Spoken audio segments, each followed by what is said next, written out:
আসসালামু আলাইকুম ইয়া রাহমাতুল্লাহ। আমার 1971 সালে 12 বছর বয়স ছিল। আমি স্বাধীনতা দেখেছি, কিন্তু স্বাধীনতা ভোগ করতে পারি নাই। লাল সবুজের পতাকা, মরহুম রাষ্ট্রপতি জিয়াউর রহমান যে স্বাধীনতা দিয়েছিলেন, সেই স্বাধীনতার পরিপ্রেক্ষিতে 1978 সালে টঙ্গী শিল্পাঞ্চলে উনাই কয়েকটা মেল কলকারখানা করেন সাদ্দাম হোসেনের সহযোগিতাতে। তারপর আমাদেরকে সেখানে ইরাক নেওয়া হয়, আমরা ইরাকে যাই।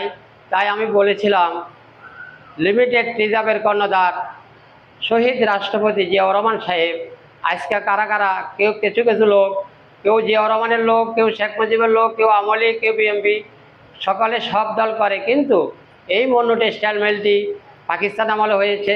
তার থেকে আজ পর্যন্ত 54 বছরের মাঝে এই মেলগুলা নিয়ে অনেক ছিনিমিনি খেলছে। ঘুষ ভারতের দালালেরা আমাদের মেলগুলো বন্ধ করে ভারতের সুতা আনার জন্য, বাংলাদেশে ভারতের সুতা দিয়ে কাপড় বানানোর জন্য আমাদেরকে বৈষম্যতা স্বীকার করেছে। আর সেই মেলগুলা সরকার শ্রমিককে মালিক দিয়েছিল, এবং 870, 900, 1800, 1200 এইভাবে এক এক মেলের শ্রমিকদেরকে মেলটি কিস্তির উপরে দিয়েছিল। কিন্তু কিছু কিছু মেলের কিস্তি দেওয়া হয়েছে, আমাদের মেলের কিস্তি আমরা দিতে পারিনি। দুর্নীতিবাজ, অসাধু শ্রমিক নেতা এবং উভয় পক্ষে উপদেষ্টা করে সেখানে কমিটি করে আমার নেতার নামকে কলঙ্কিত করে, দলের নাম কলঙ্কিত করে। আগে ছিল আওয়ামী লীগেরা উপদেষ্টা, এখন হয়েছে বিএনপির কিছু কিছু লোক উপদেষ্টা হয়ে, কিন্তু আমরা মিলটি চালাতে পারিনি। শ্রমিক চাকরি করতে পারেনি, অসহায় শ্রমিক নিজের বিষ খেয়ে পরাণ দিছে, হাসি কাশতে জ্বলছে। মেইলের মাঝে কথা বললে তাদেরকে বের করে দিছে, কিন্তু কেউ বিচারটুকু পায়নি।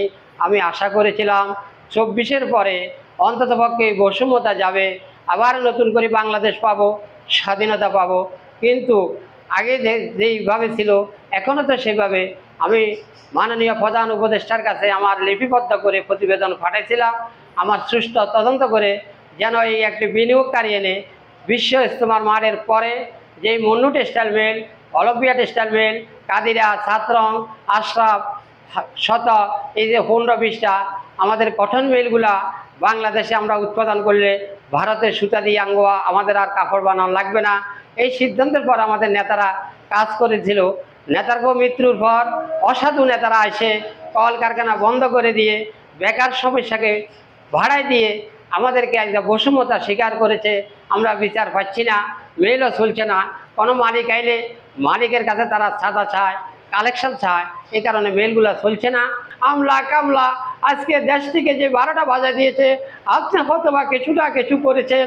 আমার বিশ্বাস, আমার এই মন্নু অলিম্পিয়ার দিকে তাকায়ে, আপনি মন্নু অলিম্পিয়ার 2000 শ্রমিকের দিকে তাকায়ে সুস্থ তদন্ত করে এই মেলটি যেন শ্রমিক মালিক হতে পারে, এবং এই মেলটিকে যেন আবার উৎপাদন দিতে পারি, আবার প্রোডাকশন দিতে পারি, আমরা যেন আবার চাকরি করতে পারি, এই আবদারটুকু প্রধান উপদেষ্টার কাছে, মাননীয় সম্মানিত উপদেষ্টার কাছে আমার এই আবদারটুকু যেন এই উনার কানে যেন পৌঁছে, উনি যেন সুস্থ তদন্ত করে আমাদের মেলটি আবার রানিং করে দেয়।